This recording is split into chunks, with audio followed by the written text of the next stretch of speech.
I was gonna pick the head off and replace the head gasket because we had an oil leak over here. This bolt twisted, well, it didn't twist off. I fought it for 6 hours trying to get it loose because I didn't want to twist it off.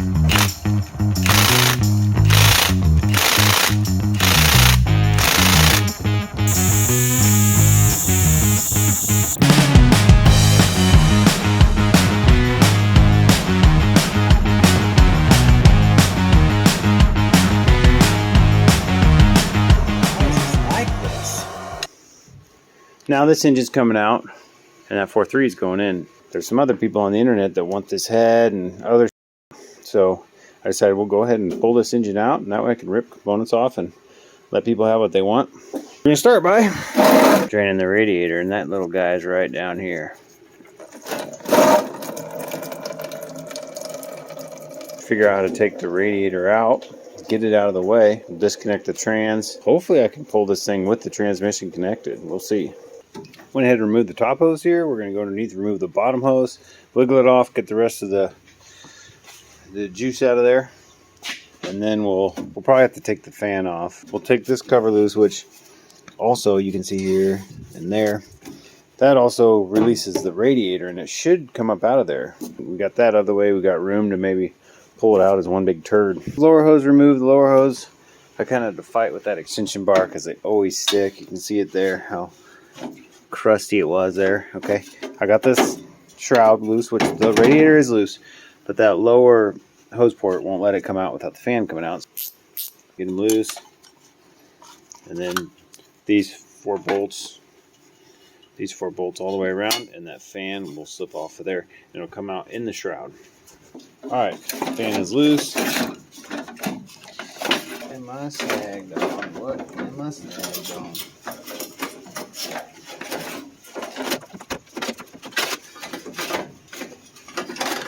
Fan?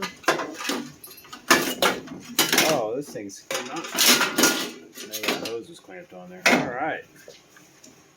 I'm going to go ahead and disconnect the heater hoses. The alternator I just put in. External regulator. I learned something. I don't know if it'll be usable because it's old outdated technology that nobody uses, but it is mechanical, so it's good for an EMP. Basically anything that connects this engine to the body or the transmission to the body get us clearance, so hopefully we can lift this thing up out of here. I'm cutting the carpet out because the carpet's not going back in. This whole carpet's coming out, and I'm getting a whole new floor covering when this goes in, so it's pretty rotten anyway. So underneath your boot, you can see those two bolts there. Pull your boot up, and then there's this plate held down by those two bolts there. And you have to remove this shifter linkage before you have any chance of pulling the transmission out of here, because this will get in the way and catch on shit. And then basically you put that into neutral and try to keep dirt and shit out of there. I'm gonna find a nice clean, like probably just paper shop rag or something to put in there. Part of getting everything loose from the transmission, speedo line, no ground cable, shifters off the top, wires are disconnected. We need to get the drive shaft out of the way. The drive shaft just slides in the transmission there. We remove these 4 nuts. Either put the tires on the ground, or you can lock it in gear, or you can pull the e-brake since it locks both rear tires, and that'll lock this drive shaft and give you something to turn against. So we got all the bolts out, and a lot of times these are, oh, not too bad. Oh, should have drained the fluid first.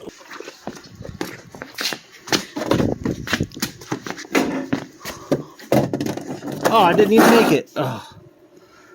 Now the bottom of that's going to be covered. Maybe drain the fluid first. I just put that damn fluid in there too. That's what's really sad. I want to show you guys one more thing on this LUV trans. It's a little weird. Usually this whole crossmember will come out on bigger trucks that I've worked on. That whole crossmember comes out, and that holds up the rear end of the transmission. But this one here, it holds the torsion bars, and it's welded in. The way this goes is that bracket right there comes out of the way. Hell, it looks like the tail housing hangs over, so I don't know if you can drop the transmission without moving the engine, but that's weird, man. Right now I'm releasing that last bolt. This is not the best way to do it. This just didn't go up any higher, so I'm thinking it's going to kind of slip abruptly. How is this held in there? Maybe I do have to frickin'... It's not even mounted to that, so how's it...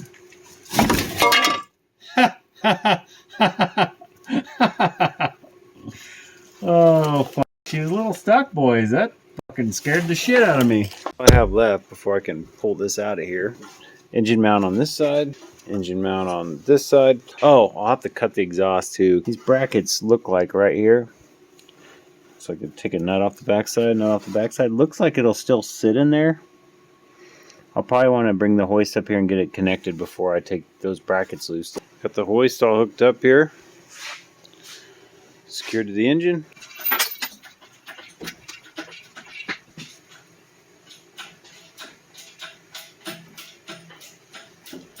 Now she bounces a lot, huh? Use the old load balancer to tilt this, tilt it back a little more. Also load balancer.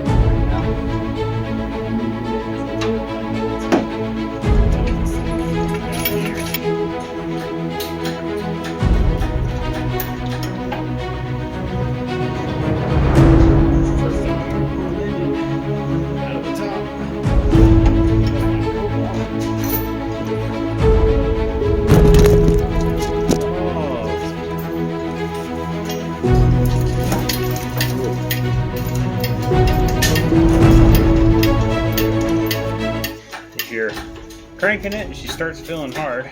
Check and see if you're stuck right there.